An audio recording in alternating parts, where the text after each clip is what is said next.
udah mau masuk usia 30 tahun. Belum menikah juga khawatir. Ya ampun. Jangan-jangan jomblo seumur hidup nih. Jangan-jangan saya nggak punya jodoh nih. Teman-teman saya udah pada ngegendong kanan kiri, udah pada punya anak. Saya belum nikah juga.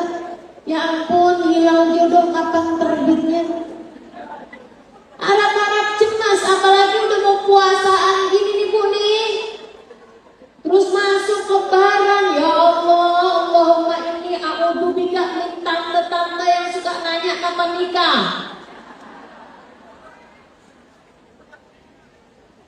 Suka ada nih bibi-bibi yang suka nanya kapan udah menikah. Si itu udah punya anak, si itu udah punya anak, kamu kapan? Jangan ya. Semua ada takdirnya masing-masing. Kamu kan gak tahu kapan kamu nikah. Sama kayak kapan kamu mati, kan kamu tahu. Jodoh, mati, itu kan sama aja. Sesuatu yang ada dalam genggaman Allah. Sama-sama gak tahu. Orang udah nikah, kapan punya anak? Mana dia tahu, Bu? Mana dia tahu? Udah punya anak satu, kapan nambah anak? Ikut ngebiayain agak. Masya Allah, Masya Allah. Ya lah. Sehingga sekalian saya muliakan, ketetapan Allah SWT pada hamba-hambanya. Udah nikah, khawatir. Khawatir suami berpindah hati. Betul? Khawatir mertua nggak sayang. Khawatir rezeki nggak lancar. Khawatir kalau nggak ada anak-anak, khawatir gimana nih rumah tangganya nantinya. Waduh, terus walanabluwannakum bisyai'in minal khauf. Selama hayat masih dikandung badan, kita nggak akan pernah berhenti dari mengkhawatirkan sesuatu. Emang hidup kayak gitu, udah pasti aja. Walanabluwannakum bisyai'in minal khauf wal ju'. Dikasih lapar, dikasih kesulitan ekonomi, dikasih keadaan-keadaan yang membuat kita nggak enak makan, nggak enak minum. Wa naqsin minal amwal, ada masanya harta kita berkurang, ada yang bangkrut, ada yang ditipu, ada yang usahanya gagal, ada yang kena investasi bodong, ada yang harta warisan direbut sama orang, ada yang urus segala macam permasalahan dalam kehidupan, dikurangin hartanya. Bahkan sekedar HP hilang, ujian-ujian dalam kehidupan. Bisyai'in minal khauf wal ju' wa naqsin minal amwal wal anfus. Ujian dalam kehidupan kita. Ada masanya kita kehilangan orang-orang yang kita cintai. Ibu yang kita sayangi meninggal, ayah yang kita hormati meninggal, bahkan suami yang kita merasakan hidup bersama dengan yang meninggal. Anak, kita melahirkan dia, tapi kita ternyata menguburkan dia juga. Bu, hidup. Saudara kita meninggal, kakak adik kita meninggal. Hidup memang ujian ada aja. Wa naqsin minal amwal wal anfus wat thamarat. Dikurangi hasil panen, dikurangi buah-buahan, dikurangi. Babasyiris sabirin. Terhadap segala ketetapan-ketetapan Allah sudah memiliki ketetapan-ketetapan kepada hamba-hambanya. Kata Allah, berikan kabar gembira buat orang-orang yang mampu bersabar. Yang sabar, Bu. Yang sabar, Kak, Dek, Nah. Nggak ada orang nggak dipuji, percaya saya. Kamu jangan hanya ngeliat feed Instagram seseorang untuk kemudian kamu bilang, ini orang kayaknya hidupnya enak terus ya, jalan-jalan. Oh itu tuh sebenarnya jalan-jalannya tuh cuma setahun sekali atau 2 kali. Cuman dia bawa bajunya banyak. Jadinya di-upload setiap kali berapa bulan, kelihatannya kayak sepanjang tahun jalan-jalan. Jangan hanya kamu lihat feed Instagram seseorang, status hidup seseorang, kamu kemudian bisa mengatakan bahwa orang ini kok hidupnya enak terus ya. Enggak gitu, Bu. Itu nggak nyampe 1% dari kehidupan dia yang sesungguhnya, betul? Betul? Bukan berarti yang naruh di status kehidupannya kayak begitu terus, ya gitu. Terus orang kalau naruh status sakit berarti sepanjang tahun dia sakit gitu? Kan enggak gitu.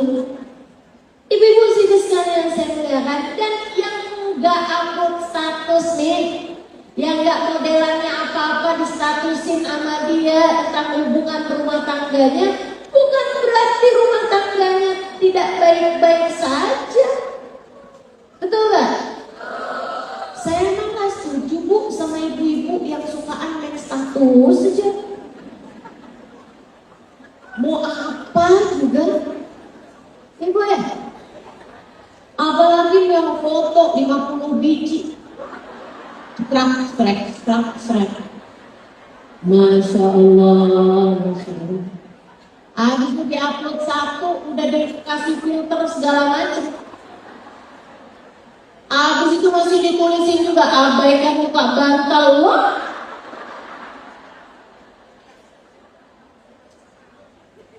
mau apa kamu kayak gitu? Ibu-ibu sekalian yang saya muliakan, ini ya saya kasih tahu.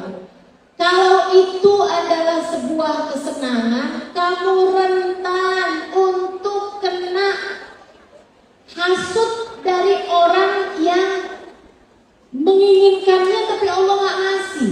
Wa min syarri hasidin idza hasad. Dan orang yang hasut, orang yang iri, bahkan sekedar kepengen itu, Bu, bisa dengan mudah memberi ain, memberi panas mata ke orang kita ya. Sebutnya apa nih kalau di Bandung sini? Kena mata, kena ain. Begitu bukan?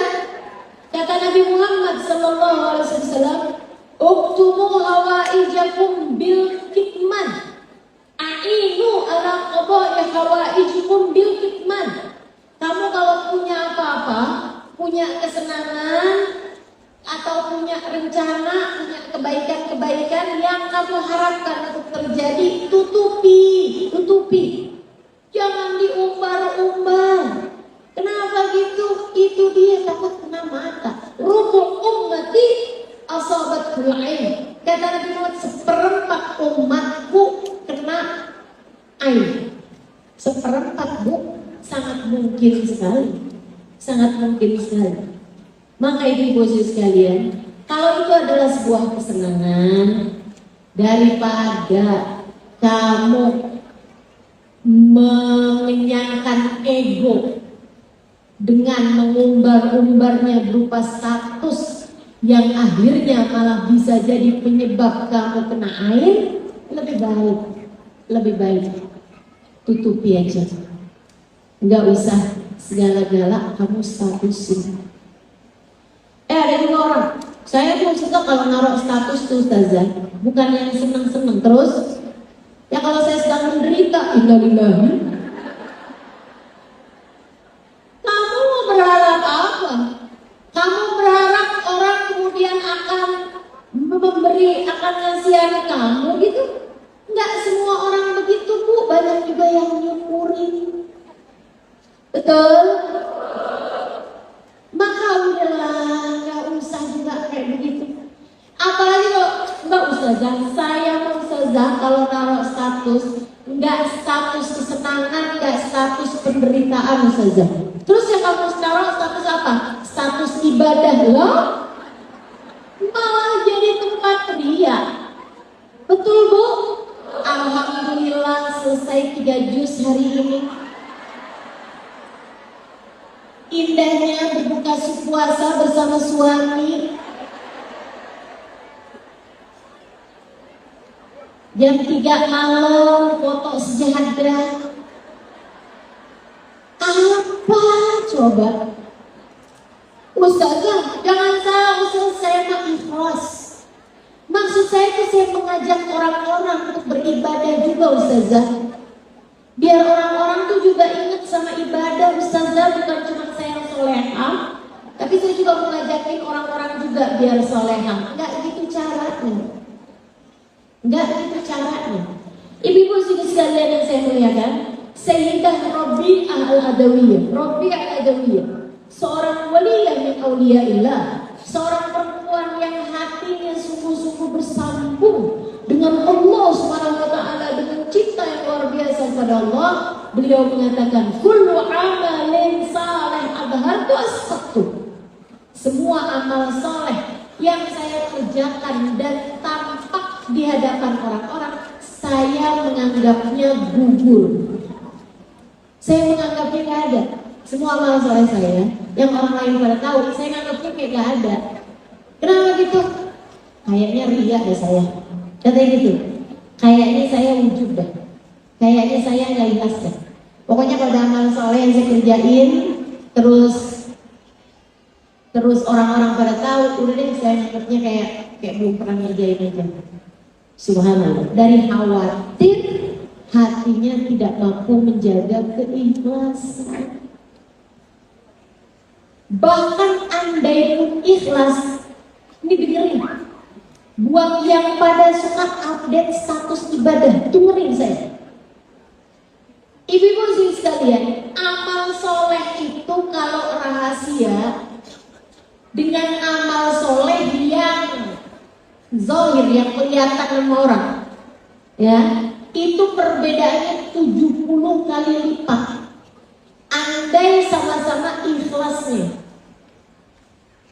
sama-sama ikhlasnya nih, tapi sedekahnya rahasia, dengan sedekah yang terang-terangan, yang ditulis namanya di papannya masjid, 1 juta Ibu Bambang, misalnya gitu kan. Ibu-ibu sekalian, nih ya, andai sama-sama ikhlasnya itu Bu, kalau kamu ngamalinnya rahasia, 70 kali lipat nilai pahalanya dibandingkan dengan amal soleh yang orang lain pada tahu. Lah ini udah rapi-rapi, kagak ada yang tahu.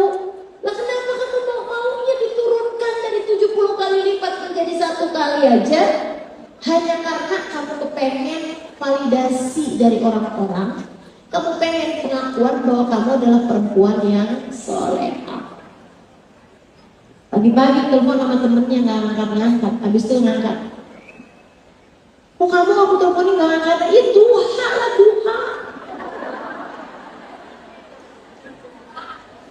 Pagi-pagi waktunya masak, kelihatan kayak lemes banget. Suaminya nanyain, kamu kok kelihatan lemes gini? Ya tadi malam kan tahajud banget. Betul, kamu saya ibu sepanjang malam. Tahajud lah. Ngapain?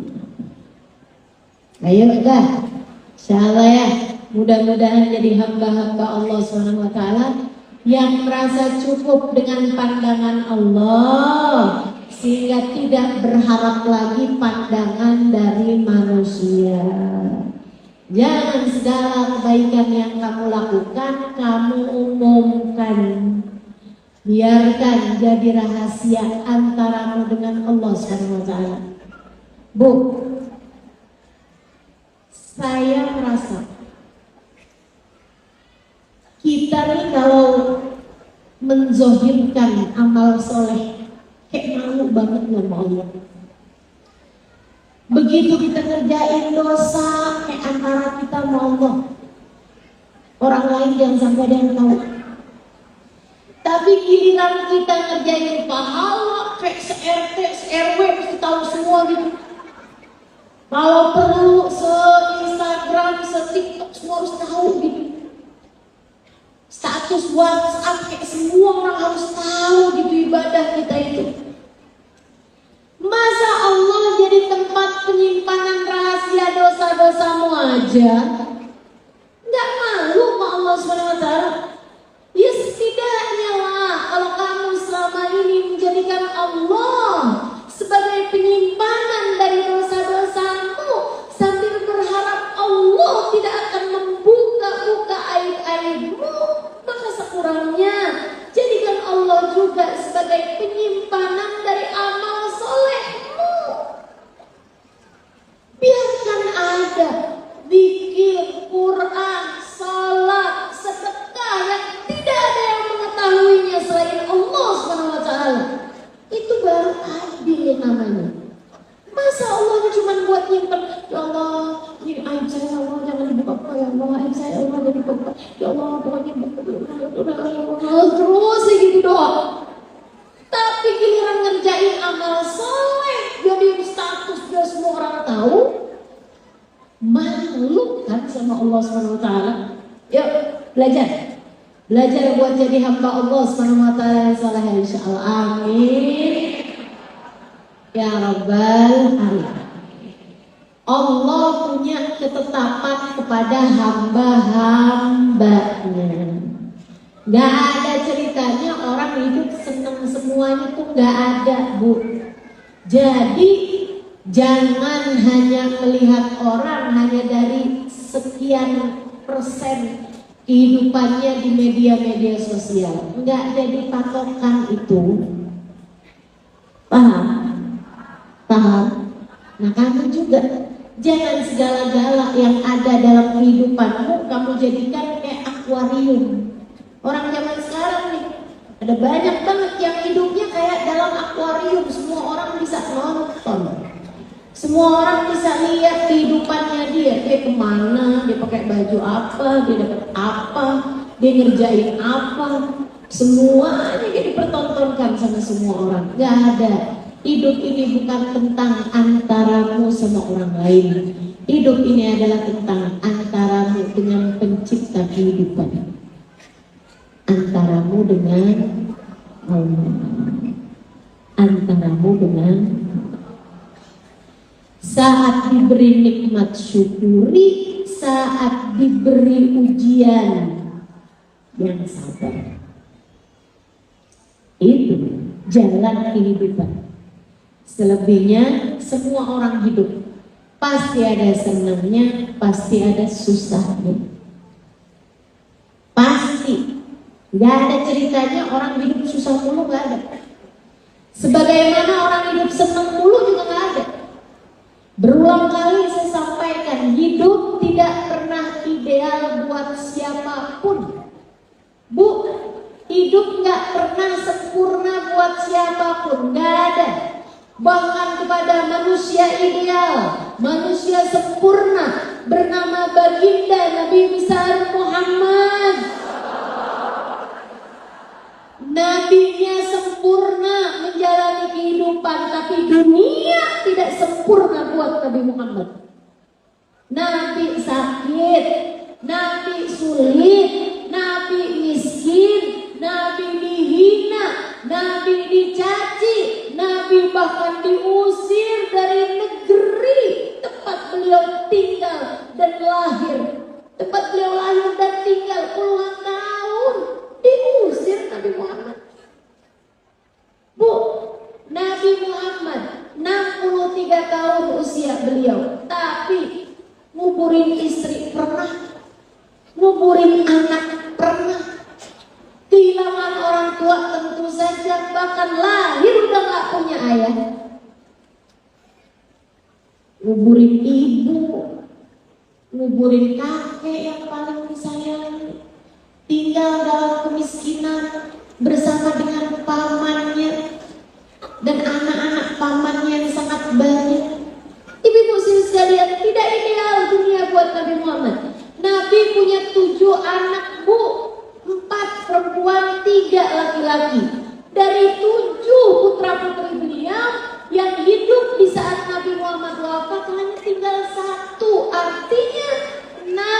dari putra-putrinya Nabi Muhammad, 6 dari 7 putra-putrinya Nabi Muhammad, Nabi Muhammad lah yang menguburkan mereka. Dunia gak ideal buat Nabi Muhammad. Dan jangan kamu pikir Nabi Muhammad tidak menjalaninya dengan kesedihan. Sedih. Nabi bahkan berlinangan air mata menderas ketika menguburkan putrinya Zainab. Sampai sahabat setelahnya ketika melihat air mata mengalir dengan deras dari kedua mata mulianya baginda Nabi besar Muhammad sallallahu alaihi wasallam. Sahabatnya itu yang sebelah bilang, wahai Rasul, bukankah kita diperintahkan untuk bersabar? Kata Nabi Muhammad, aku tentu saja sabar. Ya Rasulullah, bukankah kita diperintahkan untuk ridho terhadap apapun takdirnya Allah? Kata Nabi Muhammad, aku tentu saja ridho. Innama hadhihi rahmah. Saya hanya kesian sama anak saya. Saya hanya sedih kehilangan anak saya. Dan itu sesuatu hal yang normal, ibu-ibu sekalian. Dunia pasti banyak kesusahan. Nggak apa-apa, biar kita kangen sama surga. Nggak apa-apa, biar kita mikir, ya udah deh nggak apa-apa di dunia kayak begini, mudah-mudahan ntar di akhirat. Dan kita juga jadi mikir, dunia cuma segini-gininya aja. Kita kepengen biar akhiratnya yang enak. Kan begitu? Ya udah dah, nggak mau ngerjain dosa. Takut udah dunia segini-gini doang. Udah dunia banyak ujiannya, tapi akhirat tambah sakit pulang nggak ada. Saya mau tinggalin dosa. Saya mau kerjain taat pada Allah Subhanahu Wa Taala. Saya mau memperbaiki kehidupan saya di dunia, biar nanti di hari akhirat saya punya kehidupan yang menyenangkan. Begitu, itu tugasnya ujian dalam kehidupan. Kehidupan di atas muka bumi ini pasti diuji. Ujian itu adalah untuk membuatmu menjadi semakin dekat dengan Allah Subhanahu Wa Taala, pencipta kehidupan dunia maupun akhirat. Semua pasti diuji, ibu-ibu sekalian. Dan dalam ketetapan Allah tersebut, itu adalah yang terbaik yang Allah berikan untukmu, Bu. Kamu gak cukup ngerti, kamu dengan segala kekerdilan kita nih manusia, dengan segala kekerdilan otak kita, seringkali gak paham, gak ngerti kita. Kita nih sebagai hamba, kita pengen hidup senang terus, pengennya hidup sehat terus, pengennya hidup mapan terus, kan begitu? Kita nih Bu, ibaratnya nih kayak anak kecil lagi flu tapi kepengennya makan es krim aja. Ya tambah sakit, nanti sakitnya tambah parah. Kalau udah parah, kadang-kadang sampai nggak bisa disembuhkan. Ibu-ibu sekalian, Allah tuh begitu dalam kehidupan. Allah begitu dalam kehidupan. Ada ketetapan-ketetapannya, Bu, yang terasa pahit dalam hidup kita. Itu ibu-ibu sekalian adalah cara Allah Subhanahu Wa Taala memperlakukan kita dengan cara yang terbaik. Kayak anak kecil flu minta es krim, kayak anak kecil flu dikasih obat yang pahit, kan begitu? Ibu-ibu sekalian, Allah Subhanahu Wa Taala Jalla Jalaluhu Wa Taala Tabarakallah, itu ibu-ibu sekalian kayak dokter paling hebat. Dokter udah profesor, udah jago banget, tahu banget penyakit pasiennya. Kamu kalau lagi sakit, kemudian pergi dokter, habis periksa ini itu, cek darah apa segala macam sama dokter, dikasih kemudian kamu pil-pil pahit. Apa yang kamu katakan ke dokter? Makasih ya dok. Kamu malah bayar ke dokter. Bagaimana menurutmu kalau ada orang datang ke dokter, dokternya baik banget, udah periksa apa segala macam, ngasih, dah biar kamu gak susah-susah. Nih saya kasih pil-pil pahit buat kamu ini ya. Saya kasih pilnya nih dari sekarang, biar kamu gak usah pergi-pergi ke apotek lagi. Orangnya bilang gini, dokter, ini pil pahit banget loh ternyata. Dokter ini punya masalah apa sama saya? Kok saya dikasih pil pahit kayak begini nih, kenapa dok? Dokter benci ya selama ini sama saya? Kok saya dikasih pil pahit kayak begini dok? Dokter ini memang paling-paling ya. Saya marah sama dokter ini, saya kesel sama dokter. Kenapa dokter malah ngasih pil pahit sama saya? Saya udah baik-baik selama ini dok. Saya datang ke tempat dokter ini, tapi ternyata dokter malah memberikan pil pahit kepada saya. Kalau ada orang kayak begitu, kita bakal bilang nih orang ini rada enggak puas. Dan itu yang sering kali kita lakukan di saat ketetapan Allah yang berat datang dalam kehidupan kita. Ya Allah, kenapa saya yang diuji seperti ini? Bukankah selama ini saya sholat ya Allah? Bukankah selama ini saya sudah mengerjakan perintah-perintah-Mu? Kenapa saya dikasih hidup yang berat kayak begini ya Allah? Di mana kasih sayang-Mu ya Allah? Ini persis nih kayak tadi. Kenapa Engkau berikan pil-pil pahit dalam kehidupan saya ini ya Allah? Bukankah selama ini saya sudah sholat? Bukankah selama ini saya tidak pernah menyembah Tuhan lain selain Engkau? Kenapa saya diberi seperti ini dok? Ya Allah, ada masalah apa ya Allah? Mengapa Kau benci padaku? Enggak gitu ceritanya. Yang Allah berikan dalam hidupmu, pil-pil pahit dalam kehidupan, adalah untuk menyembuhkanmu, Bu. Menyembuhkanmu, Kak, Dek, Nak, apapun yang terjadi dalam hidupmu adalah cara Allah Subhanahu wa Ta'ala untuk menyembuhkanmu. Kadang-kadang nih kamu terlalu cinta sama suami kamu, segala galak yang kamu pikirkan suamimu, Allah Subhanahu wa Ta'ala kemudian menjadikan hati suamimu berpaling darimu buat ngingetin kamu. Tuh lihat, cinta manusia bisa berpaling darimu. Sebab akulah pemilik cinta yang sejati. Begitu teman-teman saudara sekalian. Makanya seringkali ujian itu berasal dari apa yang paling kita cintai. Seringkali ujian berasal dari apa yang paling kita cintai. Ustazah, ujian saya sama Ustazah dari dulu. Urusan apa tuh? Urusan duit. Duit aja urusan saya Ustazah dari dulu sampai sekarang. Ya Allah, kok saya nggak pernah nangis Ustazah kayak orang-orang itu? Nggak diuji lagi urusan uang. Kok begitu Ustazah, kenapa? Ya karena Allah lihat cintamu terhadap harta luar biasa.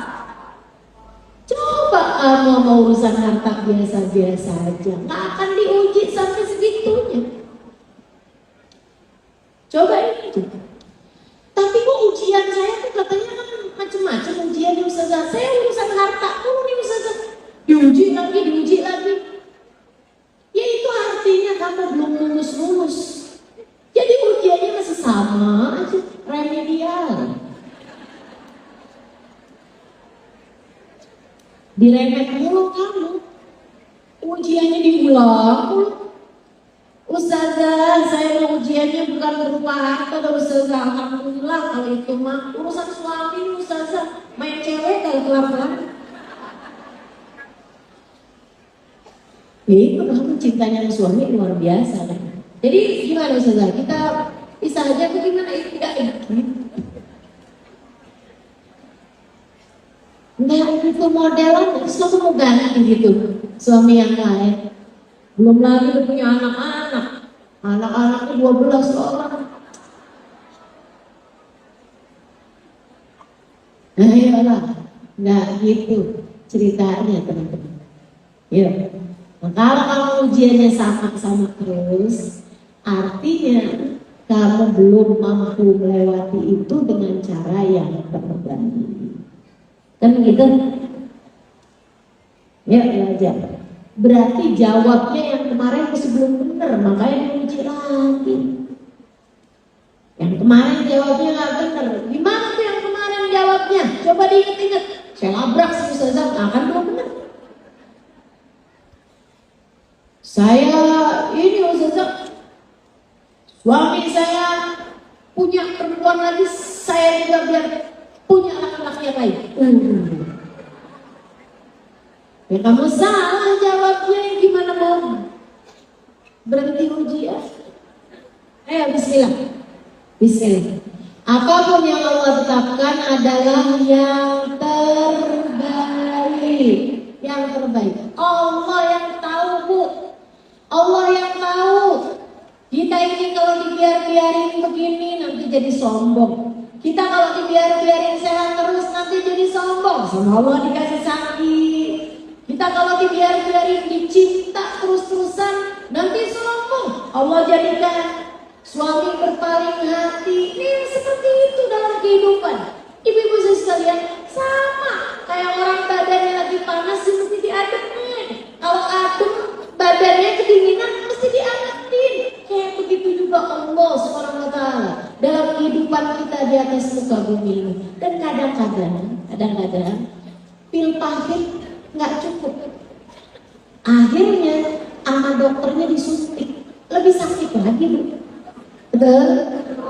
Dalam hidup di dunia ini kadang-kadang ujiannya udah naik level.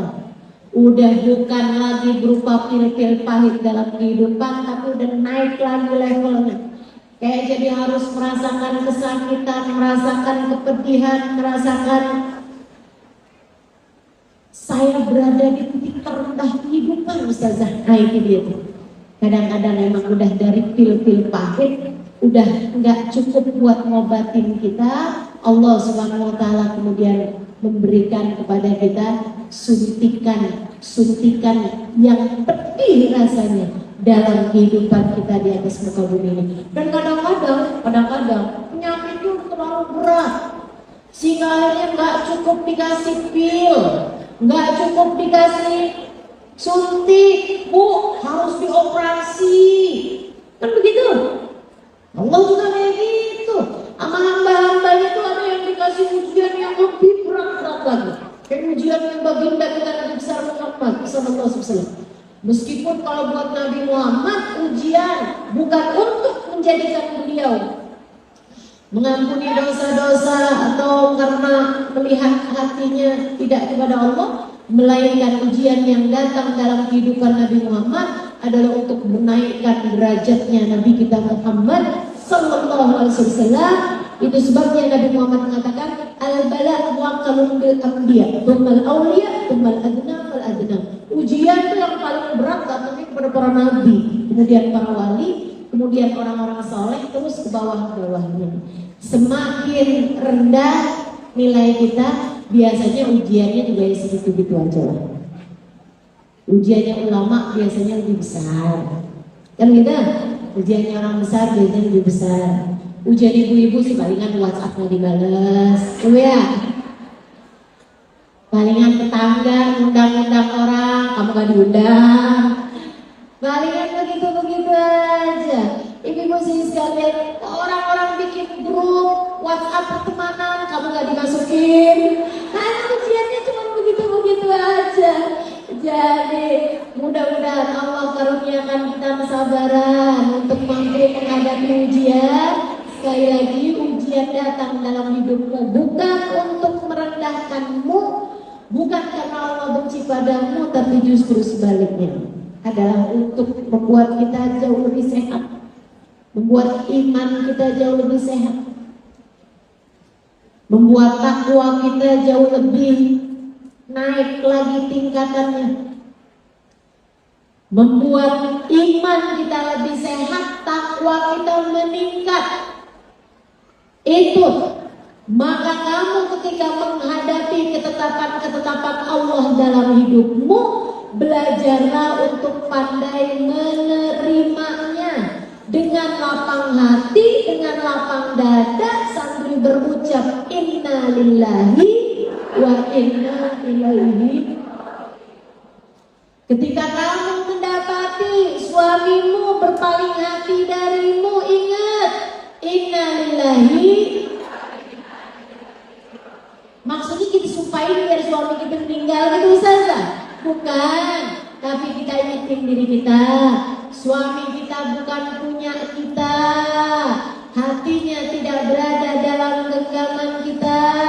Suami kita miliknya Allah, suami kita miliknya Allah Subhanahu wa ta'ala, hatinya tidak berada dalam genggaman kita.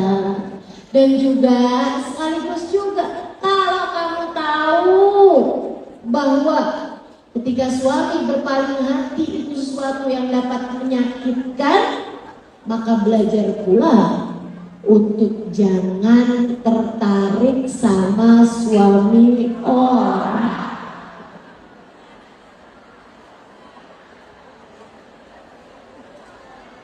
Setuju?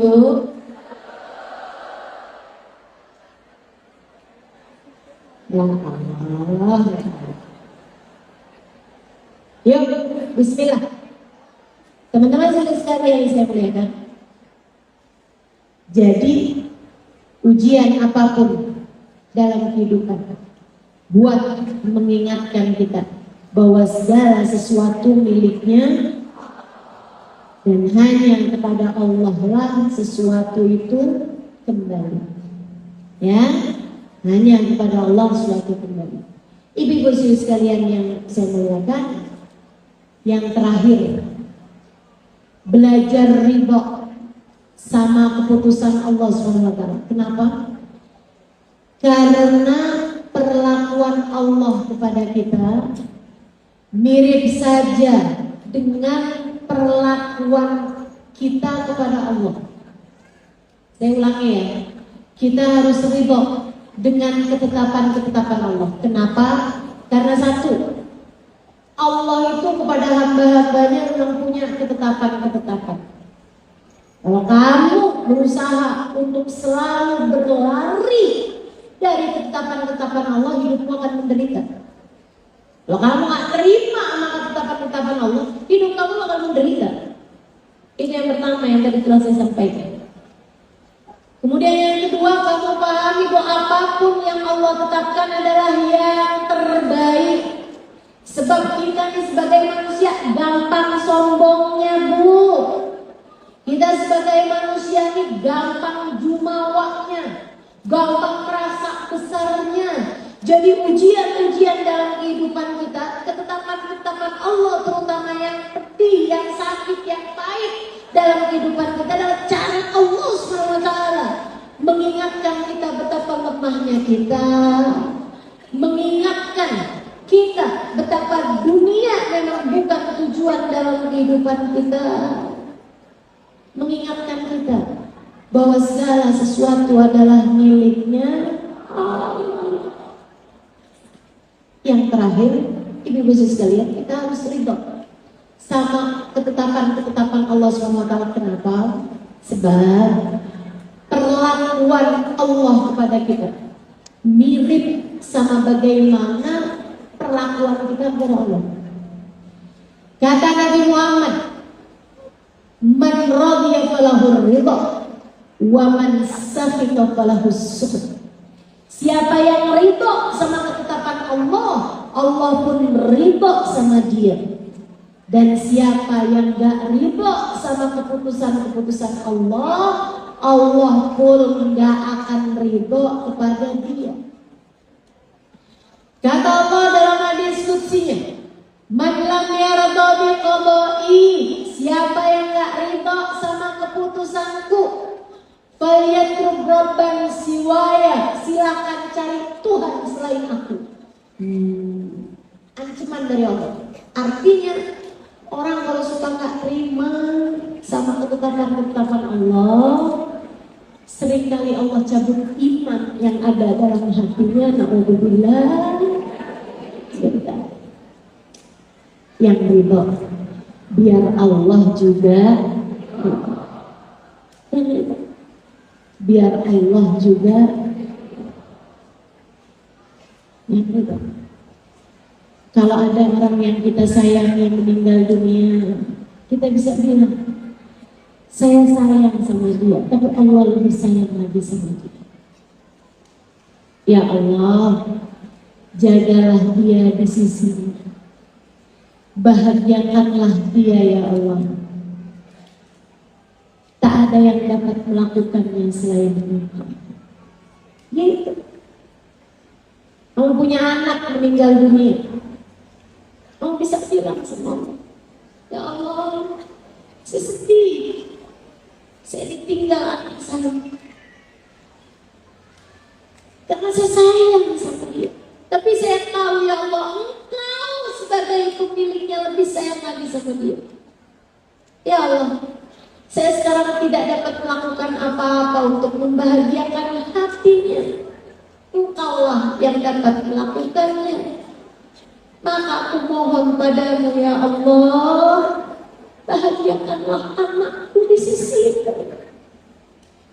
Bahagiakanlah anakku di sisimu. Kamu punya suami meninggal dunia, kamu punya orang tua meninggal dunia, ucapkan hal yang semacam itu. Ya Allah, saya sayang sama umi saya sayang sama mama ya Allah, saya sayang suami saya. Tapi ya sekarang kau ambil di sisimu ya Allah, Engkau lebih sayang lagi pada dia daripada saya ya Allah. Tapi saya sekarang tidak lagi dapat melakukan sesuatu untuk membahagiakan hatinya secara langsung. Ya Allah, aku mohon padamu, Engkau melakukannya untukku. Bahagiakanlah mama di sisimu ya Allah. Bahagiakanlah suami saya di sisimu ya Allah. Hanya Engkau yang dapat melakukannya. Hamba tuh kayak gitu mestinya. Jangan kemudian, ya Allah, kenapa suami saya sih yang kau ambil, gak suami orang aja tuh ya Allah. Lah, semua udah ada ketetapannya masing-masing, teman-teman saudara sekalian. Suami saya baik ya Allah sama saya, lagi meninggal. Suaminya teman saya tuh ya Allah. Ya sorry, apa gak dia aja ya Allah? Gak bisa gitu, semua orang dengan ketetapannya masing-masing, semua orang dengan jalan hidupnya masing-masing. Kita gak perlu toleh kanan kiri, Bu. Hidup nih kayak kamu lagi nyetir. Kalau kamu kebanyakan noleh kanan kiri, nabrak yang ada. Dan apapun yang terjadi cukup jadi pembelajaran aja, Bu. Cuman sekedar kamu noleh aja kayak spion, ya ampun, ubah-ubah jatuh deh tuh. Gitu. Tapi kalau kamu dari keponya, kamu lagi nyetir motor, ubah-ubah, tabrak, yang ada kamu juga akhirnya ikut menjungkel juga, ikut jatuh juga. Hidup fokus sama imanmu, fokus sama hubunganmu dengan Allah Subhanahu wa Ta'ala. Jalla jalaluhu wa ta'ala azamatuh. Belajar untuk selalu terima sama ketetapan Allah. Belajar buat bilang, ya Allah saya ridho. Ya Allah saya sakit, tapi saya ridho. Ya Allah saya sekarang sedang miskin, sedang susah, tapi saya ridho. Ya Allah sekarang saya sedang ditinggalkan, tapi saya ridho. Belajar untuk bisa selalu berkata yang semacam itu. Sebab kita adalah hambanya. Saya ingat kawan saya, Bu. Dia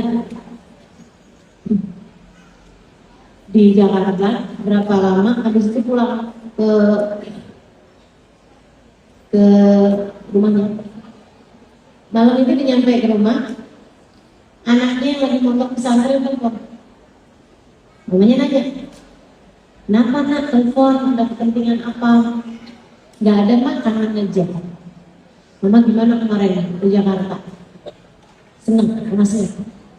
Ina alhamdulillah, gini begitu segala macam. Mamanya cerita, anaknya dengerin. Jadi kamu gak ada kepentingan apa? Enggak, kangen aja sama mama. Mama biar sehat, gini gitu. Udah, tutup telepon. Besok pagi ya bu, dengar kabar anaknya lagi jalan pulang dari sholat Jumat, disuruh sama gurunya naik motor ketabrak sama kontainer, meninggal di tempat. Saudara-saudaranya teleponin saya, Ustazah kami takut dia dia labil, kami takut dari tanah. Karena itu adalah harapan dia, ini harapan dia. Harapannya. Meninggal Ustaz. Saya telepon dan itu bu ucapannya. Dia bilang,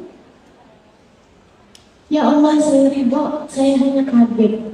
Ya Allah saya ridho, saya hanya kaget ya Allah. Berulang-ulang kali. Saya bilang, iya, kamu harus sabar. Dia bilang, ya Ustaz, saya ridho, saya ridho. Kalau anak saya mau waktu Ustaz, saya ridho, saya ridho. Saya hanya kaget Ustaz, tapi saya ridho, Ustaz, saya ridho. Saya bilang orang beriman. Nggak sama bu, orang beriman dan orang nggak beriman. Kamu beriman, maka kamu harus selalu ridho dengan keputusan Allah dalam hidupmu. Kamu orang beriman, maka kamu harus belajar ridho sama ketetapan Allah dalam hidupmu. Ibu-ibu sekalian, apapun yang Allah tetapkan dalam hari-hari ini, belajar untuk berkata ya Allah saya ridho. Nabi Muhammad juga ngajarin, "Ta'mal iman," kata Nabi Muhammad. "Ta'mal iman. Man radiya billahi rabba wa bil islami dina wa bi Muhammadin sallallahu alaihi wasallam nabiyyan wa rasulah." Ta'mal iman akan merasakan manisnya iman seseorang yang selalu ridho Allah sebagai Tuhannya, ridho apapun keputusan Allah Subhanahu wa taala dalam hidupnya. Wa radiya bil Islami din, dan dia ridho Islam sebagai agama. Apapun ajaran-ajaran Islam dia akan lakukan. Karena dia ridho sama ajaran Islam. Dia lagi kesulitan. Orang-orang nyaranin, kalau kamu kesulitan kayak begini ambil aja pinjol. Oh nggak mau saya. Kenapa? Karena ini adalah sesuatu yang dilarang dalam Islam. Saya ridho Islam sebagai agama saya nggak akan melakukannya. Kamu nih sekarang ada laki-laki yang deketin kamu, jadiin kamu simpanan, ya udahlah. Yang penting kan dia bisa transfer. Saudara sekalian, saya mengatakan, kalau kamu ridho Islam sebagai agama kamu, jangan berani-berani mengerjakan dosa. Ajaran Islam tegakkan dalam dirimu. Bagian dari kamu ridho Islam sebagai agama. Wabil Islami wa bi Muhammadin sallallahu alaihi wasallam nabiyyan wa rasulah. Kamu ridho Nabi Muhammad sebagai utusanmu, maka cintai Nabi Muhammad, sayangi Nabi Muhammad, bersolawatlah kepada Nabi Muhammad. Itu adalah cara membuat kamu merasakan manisnya iman dalam kehidupan kita. Mudah-mudahan Allah tetapkan iman Islam dalam hati kita. Sekali lagi kita perlu ridho dengan ketetapan Allah Subhanahu wa taala, karena Allah selalu punya ketetapan-ketetapannya dalam kehidupan kita, dan karena Allah tahu yang terbaik dalam kehidupan kita, serta Allah akan ridho kepada kita selagi kita ridho kepadanya, insya Allah. Yuk kita baca surat Al-Fatihah. Kita minta pada Allah Subhanahu wa taala, semoga Allah Subhanahu wa taala membukakan pintu hati kita. Semoga Allah Subhanahu wa taala memandang kita dengan pandangan kasih sayangnya. Semoga Allah Subhanahu wa taala menuntun langkah kehidupan kita. Semoga Allah Subhanahu wa taala menyayangi dan mencintai kita. Semoga Allah Subhanahu wa taala mengampuni dosa-dosa kita, menutupi aib-aib kita, membimbing kita hingga kita selamat hidup di atas muka bumi ini, sehingga apabila datang ajal menjemput kita, Allah matikan kita dalam husnul khatimah. Ala hadhihi niyyah wa bikulli niyatin salihah jami'ah syamilah ila hadratin Nabi Muhammad sallallahu alaihi wasallam. Al-Fatihah. Baca bersama-sama.